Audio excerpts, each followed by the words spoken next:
Now the suspected birthday book letter, raising eyebrows and questions about President Trump and convicted sex offender Jeffrey Epstein. The president calls it a dead issue, and as that Matt Galko reports, the controversy is also set to include the name of a former president.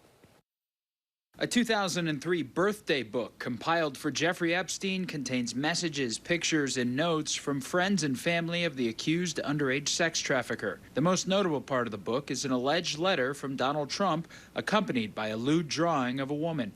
The note ends with "Happy birthday, and may every day be another wonderful secret."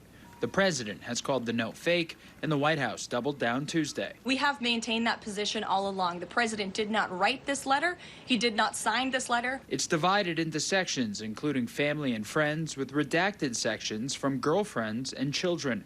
Other parts of the book have references to Epstein and young women. There's also an apparent handwritten note from former President Bill Clinton. Republicans have backed the White House's claim that Trump didn't make the drawing or write the note to Epstein. None of the victims nor their attorneys were saying anything about, oh, look up this birthday card to see if it's legit or not. The president says it's not. I take the president's word. Clearly, the birthday note from President Trump is a fallacy.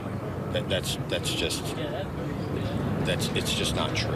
And that's a leftist talking point. Most of the people in the book, including the president, have not been accused of legal wrongdoing related to Epstein.